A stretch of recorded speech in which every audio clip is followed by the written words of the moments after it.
Today's session, we will be seeing what are the protocols which are required for the proper functioning of the computer.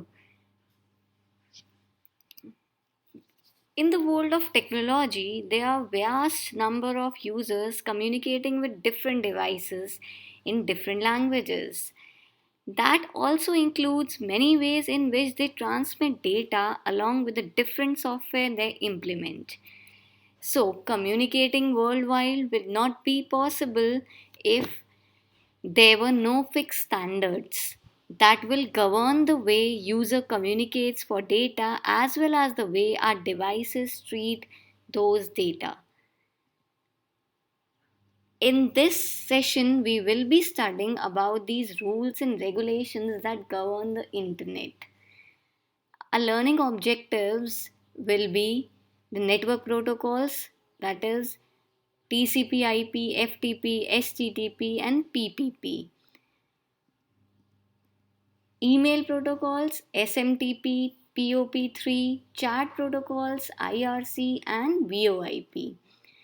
So let's see, as I just told you, the protocols are the standards that allow computer to communicate. So we can say in simple English, two computers should follow a set of rules when sending and receiving information with each other.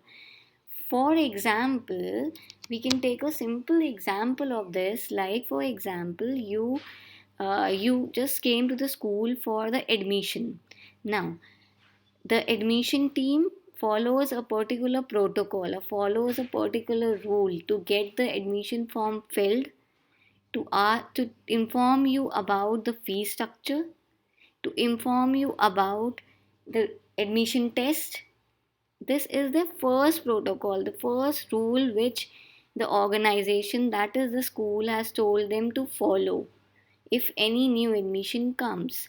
Similarly, the computer also follows different rules and regulations to work on the internet. The first network protocol is TCP/IP. TCP/IP means Transmission Control Protocol, Internet Protocol. These are two protocols that are used together, and together they form the backbone protocol of the Internet. This is basically a communication protocol which works on client server architecture. Now, we will study what this TCP means and what this IP means and how they work together.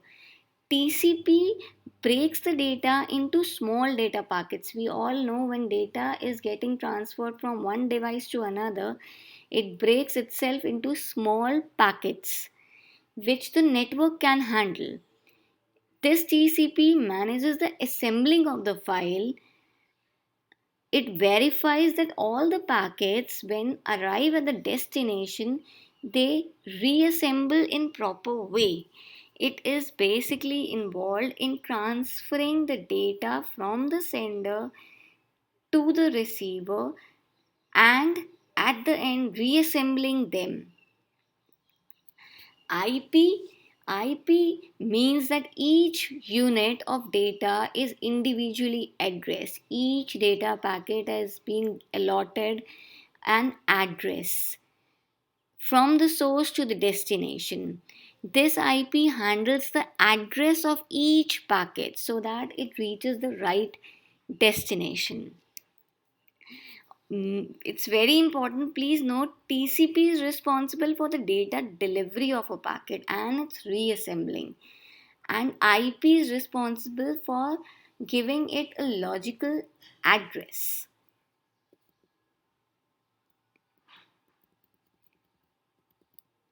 Next protocol is FTP, File Transfer Protocol. It is also based on the client server architecture. It is an application protocol.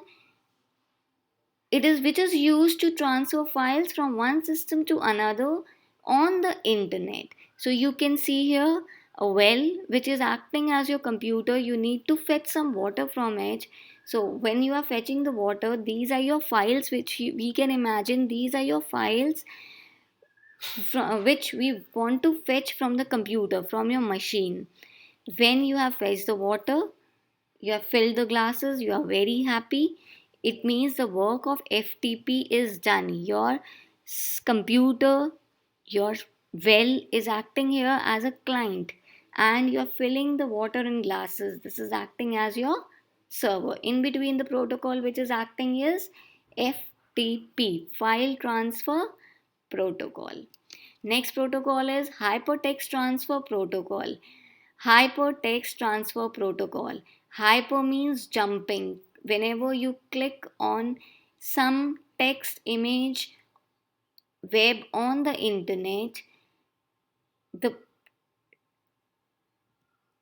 it is getting transferred, the data is getting transferred on the internet, and that particular website is opening. HTTPS. S here means secured. There are less number of chances for the virus to enter your site. Now, this HTTP is used for transferring hypertext between two computers and is used on www. This is based on TCP/IP protocol, which we have studied earlier. Obviously, it is also based on the client server architecture. We are the client, we need data from www. The server is giving us the answer back, it's reverting us the answer.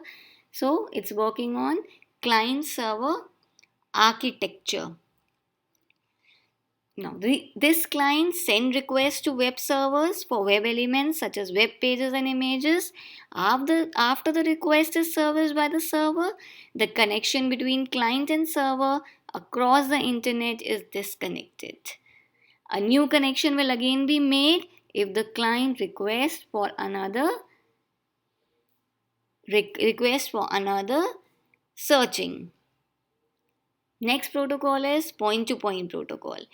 This protocol was particularly designed to help communication between two systems, point to point, from one place to another place between two computers through telephone lines, as it supports transmission of network packets over serial point to point link. How? There are two servers, there are two devices transferring data from one place to another place. Just creating a simple serial link is point to point protocol. Next will be, these were all your network protocols. So we have studied till now TCP IP, FTP, PPP, point to point protocol. Next are your email protocols. Now, the protocols which are acting whenever we are transferring emails from the sender to the receiver. Your first email protocol is SMTP, Simple Mail Transfer Protocol. It allows transmission of email over the internet. It only works for the outgoing messages. Now, for imagine someone may receive a message that they think is coming from a friend when someone else is actually sending it. Although attempts are being made to overcome this disadvantage, this is a basic disadvantage of SMTP, that it's really easy to send fake messages, which results in email based viruses. For this, what companies have done, their most servers, they have updated the servers, and they have given it the protocol, they have given the name as ESMTP, Extended Simple Mail Transfer Protocol. This was created to allow transmission of multimedia through email. When someone sends a picture or music file through their email program, ESMTP communication codes are used to identify the kind of data being transferred. Whether it containing virus or not, this can be checked. So the work of SMTP is just to allow the transmission of mails over the internet. Next is Post Office Protocol version 3, POP3, POP3.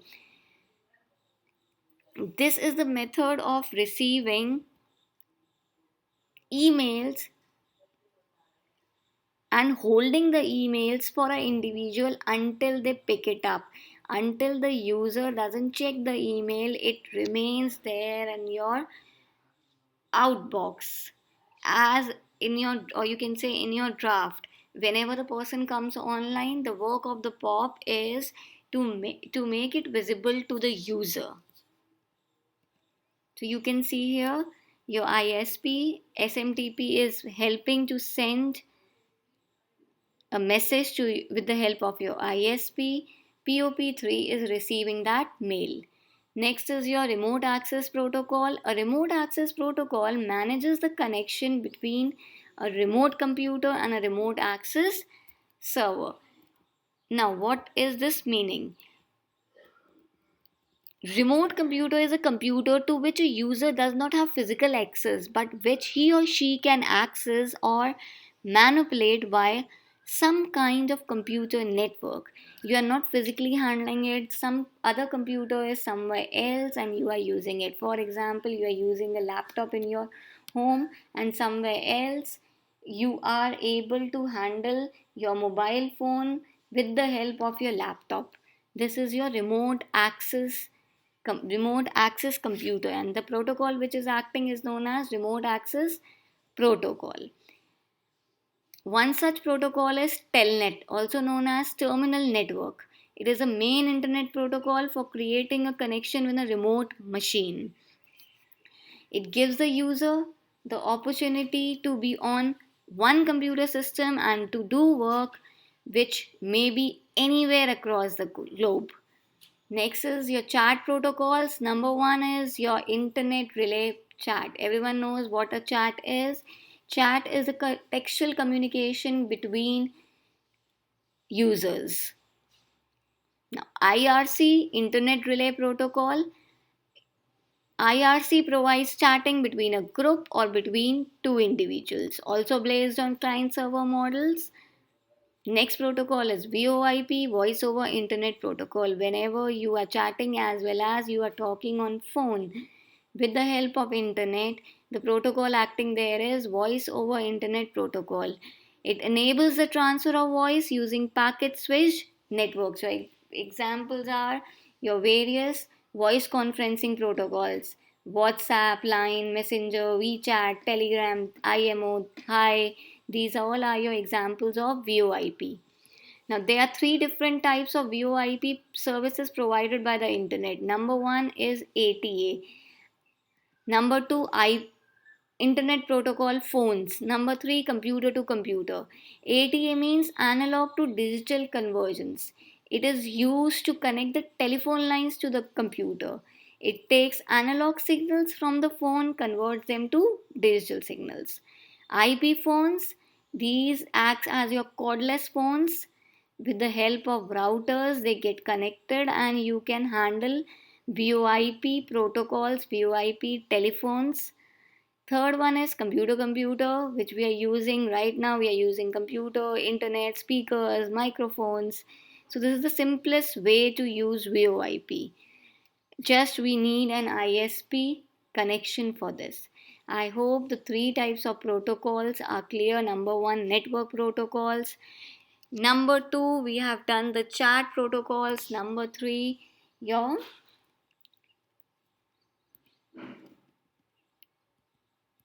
number one was your network protocols. Number two was your chat protocols. Number three, we have, let's see, we have studied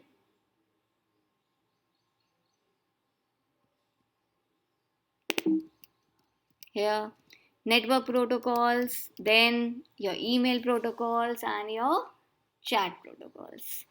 Thank you so much.